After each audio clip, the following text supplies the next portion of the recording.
Na mwimbo kunasikiliza ni Amka na Baraka One TV, ikiwa tarehe 23 za mwezi wa pili 2026, majira ni saa 12 saa za Afrika Kati, ikiwa saa 1 majira Afrika Mashariki, na mimi ni Rajabu Akili Kabonga.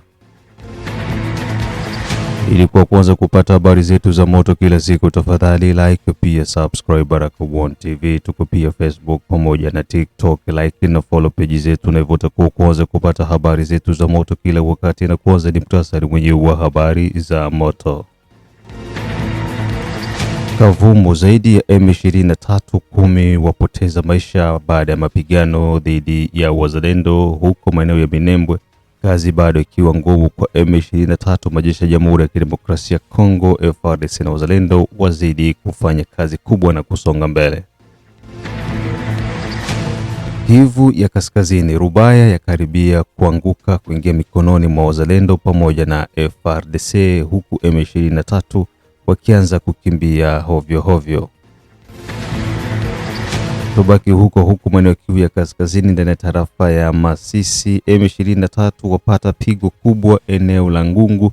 Majeshi ya Jamhuri ya Kidemokrasia ya Kongo na wazalendo wajibu mashambulizi kwa kiwango cha hali ya juu, huku M23 ikihitaji msaada kutoka kwa jamii ya kimataifa.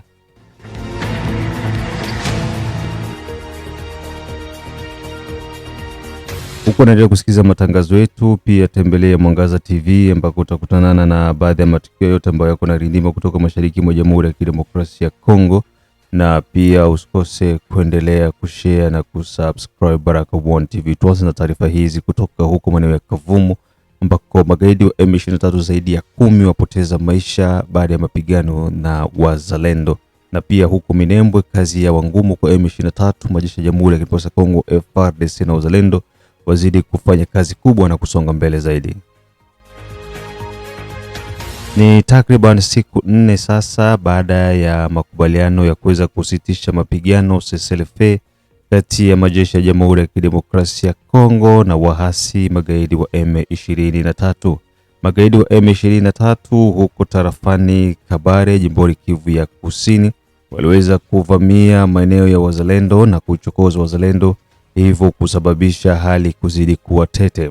Mpaka sasa mapigano makali yaliripotiwa tena siku ya jana kuanzia asubuhi kati ya wazalendo dhidi ya magaidi wa M23 maeneo ya Katana, Kavumu, na hivyo kufanya wazalendo kuingia ndani ya uwanja wa ndege wa Kavumu kuanzia majira ya saa 6 hiyo tarehe 22 za mwezi wa pili 2026 siku ya jana.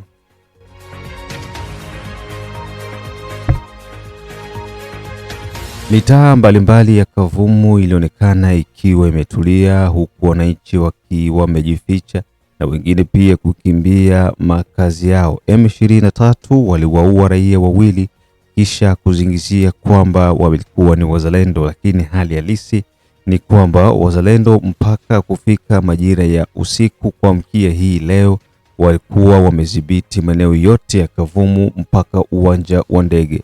Wazalendo wanasema wako tayari kuendelea maintain position zao, na hivyo lengo ni kubaki Kavumu na ikiwezekana kusonga mbele kabisa mpaka kuingia ndani ya jiji la Bukavu.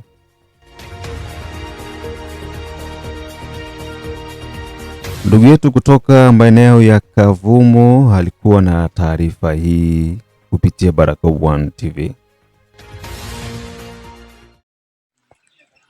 Voilà, Kavumu hii deja. Kavumu hii, msikwe sema General Simba za milimani ya kufika Kavumu leo dimanche, le 22 2026. Kavumu hii mwangalia mzuri. Msikwe sema non, depuis 4 heures niko hapa mcentre Kavumu. 7 heures du matin hii deja, 7h40. Tuko hapa. Mouvement IDPECO na IPLC ya Bwale Hama Kombo tuo mkavumu, tuisha kamata deja Kavumu. Njoo hii mwangalie bien, parce sema hatukufika nini, hatuko bamwizi, na mchunge mtangalia fasi yote. Na tunasema kwa wale wote wenyewe walitoka Rumangabo juzi, mjisalimishe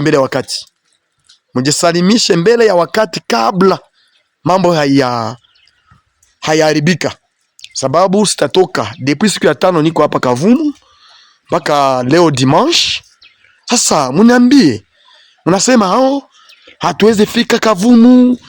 Kavumu ni nini? Sipeke kutaka na inga lancement depuis vendredi, jana samedi tuko hapa Sarambwe. Adui M23 anashindwa kufika kwenye niko, na mpaka hivi hata fika ndawashika wote. Me kila mwanajua kama iko mkongomani halisi, ajisalimishe afike Kavumu. Mwangalie hamuna mtu Kavumu hii hapa chini deja, wangalia aeroport pale chini, aeroport ile sawa. Kavumu hii kabisa sawa. Kwema ndugu yangu, kuhusu situation ya Kavumu wanaongelea ile mchana babiana walishinda mkavumo timu ya aeroport, ilienea ma 16h30 17h mwe tungali mkavumo tunaizibiti. Na ndio sasa nikiasa rutia mimi kacha babiana bangali kule na saizi bangali antuka abakoko bali bakimbiza bakapiga basivile bawili masasi moshe bakana na shanteke banaua bazalendo kule. Antuka babiana bakia na decision raforo balilomba Bunyakiri ikishuka mwai busiku ile Kavumu na aeroporo ile haizi udia tena mikono ya bagaiti, haizi tena, inaweza kuwa leo ndio mwisho wao kabisa. Kavumu ni karibu ya Centreville. Kavumu kisha kamatika, c'est-à-dire dans quelques jours tunaweza kuwa deja tuko mvile ya Bukavu, ndio vile Moshe balimalizia ko muzalendo shene ya PKM yote. Nole muzalendo hakukuwa kitu, akakia babuka nini matako, akalungula matako, shene ya PKM yote ikamwishia. Ilikuwa deja face à face, tuko naangaliana ako kabisa farafara. Selisha nduka Selisha ule petit ile shene Elisha ule petit akapiga ule M23 bale mwa leza wakakimbia. Shene yote aiko kuambiliwa ma shene yote apika emelishia kwa mtu na mtu hakukufa hakukuwa kitu, akalungula ndio matako oro sila alikuwa nayo ni taku ndio vile mzangu. Kavumu ilienea 17h tungali mkavumu. Sasa niko naita wenzetu kule nisikia ma telefoni zao zipite tena. Mimi balinihakikishia kuna kurudi. Jua tukaa mu aeroporo tulingia mo na 12h. Tulingia mu aeroporo na 12h.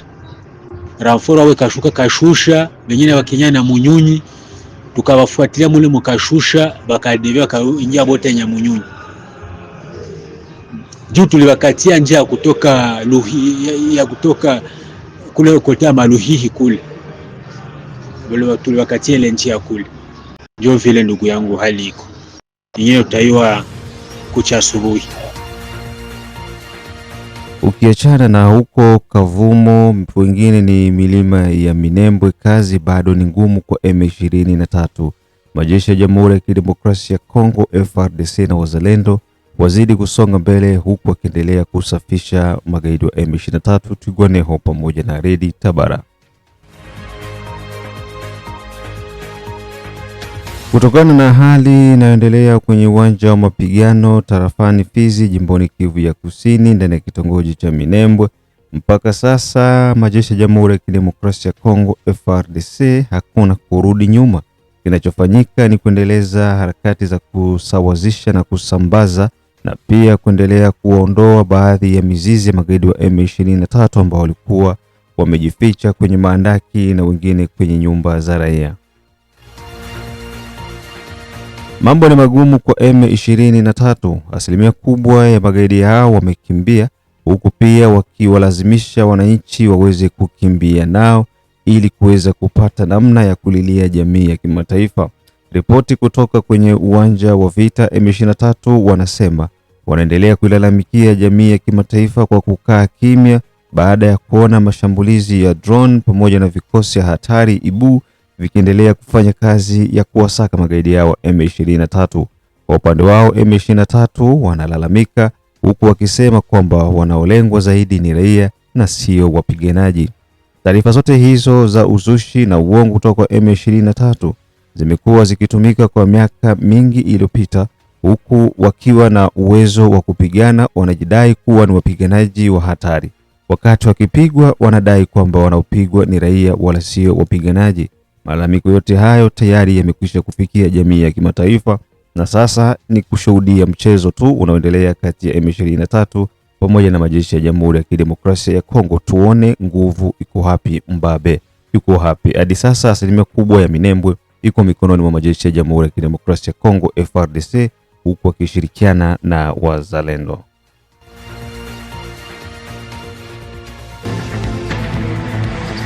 Na baada ya taarifa hizo kutoka huko, tupande moja kwa moja jimboni Kivu ya Kaskazini ambako Rubaya yakaribia kuanguka mikononi mwa wazalendo pamoja na majeshi ya Jamhuri ya Kidemokrasia ya Kongo.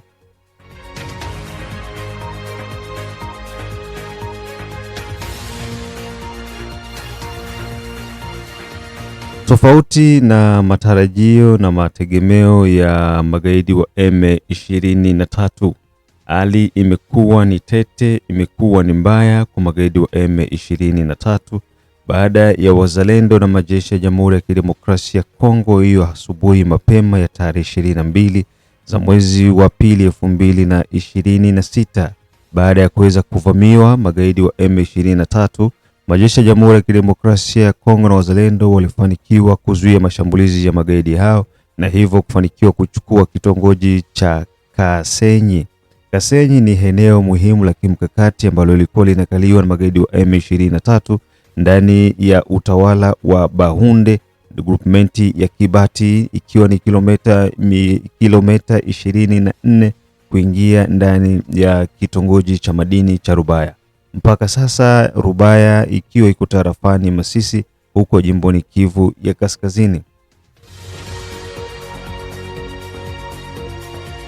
Wanajeshi 20 wa M23 waliweza kukamatwa mateka na wazalendo hiyo siku ya Jumapili jana, na huku silaha 6 pia aina ya PKM pamoja na silaha zingine mbalimbali ikiwemo pia na risasi ziliweza kuingia mikononi mwa waza.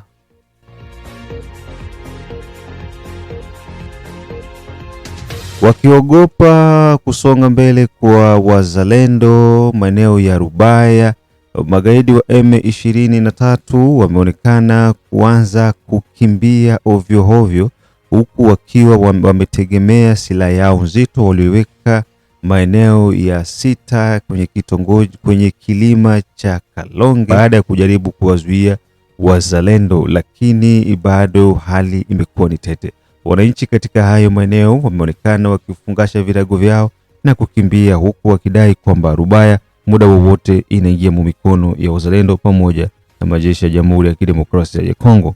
Utafahamu Rubaya ni kitongoji cha madini ambacho kuna chimbwa madini yenye uwezo mkubwa duniani, na hayo maeneo tayari serikali ya Jamhuri ya Kidemokrasia ya Kongo iliweza kujumuisha katika mkataba na Marekani na kupea hayo maeneo ya chimbwe madini na serikali ya Marekani. Kitendo cha wazalendo na majeshi ya Jamhuri ya Kidemokrasia ya Kongo kuchokozwa na magaidi wa M23 kimeweza kuamsha morali wa kusema liwalo liwe ni lazima kukomboa hayo maeneo kabla ya jeshi la Marekani alijafika kuleta msaada zaidi. Ndio wanakuwa wako renforcer. Sasa zile maranforo zao wapi kwenye zinakamataka tena asiendeleaki, acha wale watoto watawashughulikia kule mwile mafuru tawachangamkia, wewe uache tu waende tu. Utaona zile zote zinaenda, utasikia wanakwambia sasa wamerekipere fasi fulani. Hakuna tena vya kurekipere. Leo hii jeshi ishapanga plan yao. Hakuna renforcement tena yenyewe itatisha watu, washaka renforce zaidi kushindia na ile na maforce special yao yote washaka leta, lakini hawatafanikiwa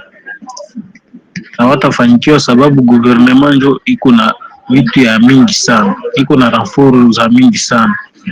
Sasa wewe ujiulize, watu weko wapigana na pays yenye iko na 26 province alors que na 2 province aba irekipere bangali tu mu vipande vya province mbili.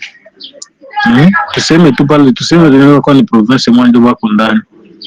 Sasa wataweza pigana na 26 province na masutie zingine za manchi jirani na vingine na makonesansi na nguvu zingine hakuna.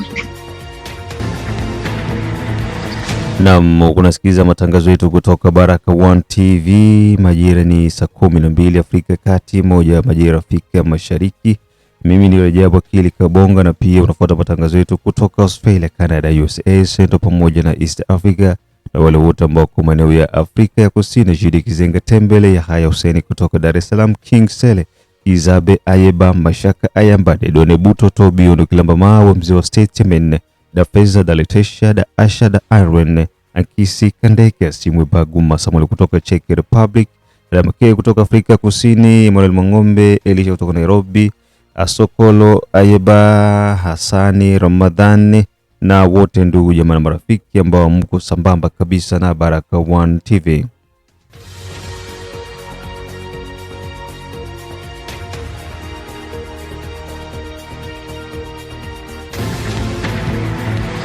Na baada ya taarifa hizo, tubaki tu huko jimboni Kivu ya Kusini, tarafani Masisi, ambako M23 wapata pigo kubwa eneo la Ngungu.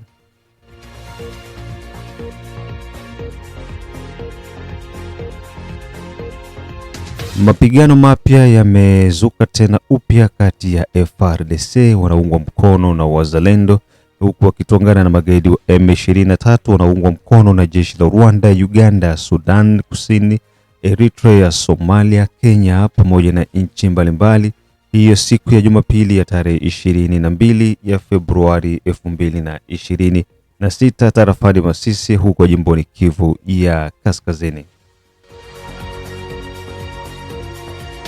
Jeshi la Rwanda RDF wakiwa na wasaidia M23 walianzisha mashambulizi dhidi ya maeneo ya majeshi ya Jamhuri ya Kidemokrasia ya Kongo ambayo yanapatikana karibu na Ngungu, hivyo kuweza kuleta hasara kubwa baada ya majeshi ya FARDC kujibu mashambulizi na kuwaondoa kabisa magaidi hawa M23. Vyanzo kutoka katika haya maeneo vinasema mapigano yalikuwa ni makali na hivyo kuleta madhara makubwa kwa wananchi na pia kwa upande wa wachokozi ambao ni M23 walikuja kuvamia kambi za majeshi ya Jamhuri ya Kidemokrasia ya Kongo. Ikiwa ni masaa kadhaa ya mapigano yaliyofanyika huku maeneo ya Nyakigano, Kashovu pamoja na Nkonkwe, ambako majeshi ya Jamhuri ya Kidemokrasia ya Kongo walifanikiwa kuwafukuza magaidi wa M23 na kuwakimbiza kabisa. Tunakimbia tokea asubuhi, mapigano yamekuwa ni makubwa sana kwetu. Kwa sasa hivi ndio tunaona kaukimya kidogo kanarejea, amezungumza mkaaji mmoja kutoka katika hayo maeneo. Mapigano hayo ambayo mpaka sasa yameripotiwa kuwa na siku 4 baada ya serikali ya Angola kutangaza kwamba cessez-le-feu ifanyike tarehe 18 za mwezi wa pili 2026, lakini mpaka sasa M23 wameonekana kutokuheshimu makubaliano hayo na wamekuwa mara kwa mara wakichokoza kambi za majeshi ya Jamhuri ya Kidemokrasia ya Kongo pamoja na wazalendo.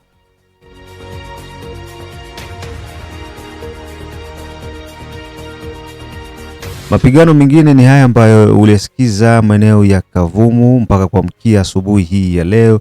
Magaidi wa M23 wamekuwa wakikona cha mtema kuni huku wakichezeshwa kibinda nkoi na wazalendo ambao mpaka sasa wamekuwa wakidhibiti uwanja wa ndege wa Kavumu. Maeneo ya Ngungu ni takriban kilomita 72 ili kuingia ndani ya mji wa Goma.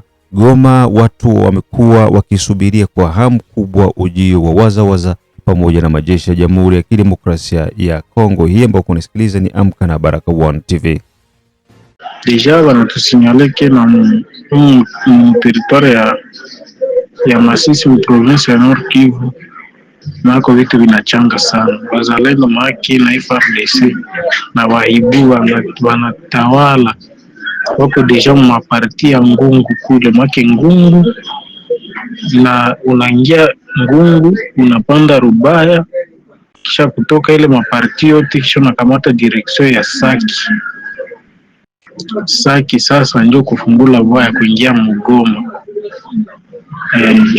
Ndio vile parti ya Ngungu na kwa make Ngungu Rubaya, na ndio nakamata ile direction ya route principale ya kutoka Masisi naingia mpaka Saki na kamata direction ya Goma. Juu pale Saki ndio kwenyewe kuna kwaka kuko limit ya route ya kuingia Rubaya na route ya kwenda Masisi na route ya kwenda Minova na route ya kwenda Goma. Make ni point strategique sana. Na wakishafunga ile maparti yote kule, surtout ile Mangungu kule, make vitu inakuwa deja nguvu sana. Naam, na huo ndio mwisho wa matangazo yetu kutoka asubuhi hii ya leo. Mengine tukutana majira ya saa 6, saa 9 pamoja na saa 12. Bye bye.